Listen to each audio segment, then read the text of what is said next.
पाकिस्तान के साथ खड़े तुर्की को लेकर पूरे देश में माहौल बना हुआ है और तुर्की के सामानों का बहिष्कार और एक के बाद एक करके तुर्की के साथ व्यापारिक रिश्तों को भी तोड़ा जा रहा है। सरकार तुर्की के साथ किए गए समझौतों की समीक्षा कर रही है। बायकॉट तुर्की की मुहिम पूरे जोरों पर है, लेकिन इन सब के बीच कांग्रेस बेहद परेशान है।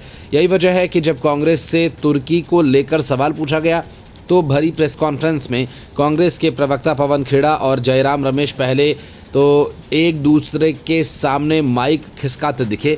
मतलब कि कांग्रेस तुर्की के खिलाफ कोई कार्रवाई नहीं करवाना चाहती। यही वजह है कि बीजेपी सांसद निशिकांत ने कांग्रेस पर हमला बोला और कहा कि तुर्की में कांग्रेस ने अपना दफ्तर खोला है। निशिकांत दुबे ने कहा कि यूपीए सरकार के दौरान पाकिस्तान, चीन और तुर्की के साथ संबंधों को मजबूत करने के प्रयास हुए। उन्होंने एक्स पर लिखा कि राहुल गांधी ने अगस्त 2008 में चीन के साथ समझौता किया था। उन्होंने इस समझौते के तहत कांग्रेस और चीन के बीच किसी तरह की जानकारी का आदान प्रदान हो रहा है।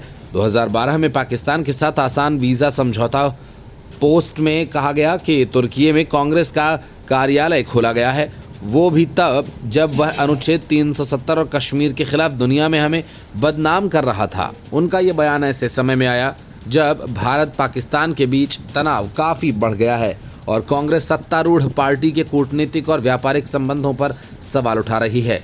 इस संबंध में कांग्रेस के वरिष्ठ नेता पवन खेड़ा ने कहा, चूंकि सवाल ये भाजपा द्वारा उठाया जा रहा है, इसलिए प्रधानमंत्री कार्यालय और विदेश मंत्री एस जयशंकर को तुरंत स्पष्ट करना चाहिए कि क्या भारत सरकार ने तुर्की के साथ सभी राजनयिक और व्यापारिक संबंध तोड़ दिए हैं।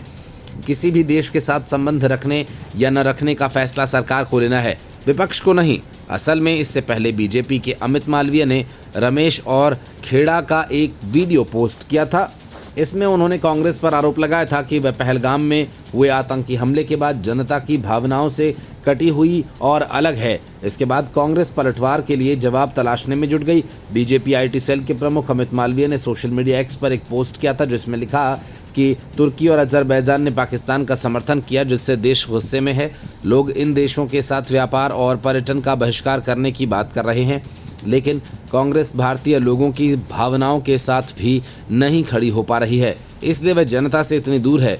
वह राजनीतिक रूप से खत्म होने और अलग थलग पड़ने के लायक है। दरअसल एक प्रेस कॉन्फ्रेंस में जब कांग्रेस नेता जयराम रमेश और पवन खेड़ा से तुर्की के बायकॉट के संबंधी सवाल पूछे गए तो ये तत्काल कोई स्पष्ट उत्तर नहीं दे पाए और इसी बीच बीजेपी ने उन पर हमला भी किया और पवन खेड़ा ने इस पर पलटवार करते हुए एक्स पर लिखा कि बीजेपी के एक पदाधिकारी ने सवाल उठाया, इसलिए एस जयशंकर को तुरंत स्पष्ट करना चाहिए कि क्या भारत सरकार ने तुर्की के साथ सभी राजनयिक और व्यापारिक संबंध तोड़ दिए हैं और क्या भारत में उनका दूतावास भी बंद कर दिया गया है। उन्होंने कहा कि किस देश के साथ संबंध रखना है या नहीं रखना है, ये फैसला सरकार को लेना है, विपक्ष को नहीं।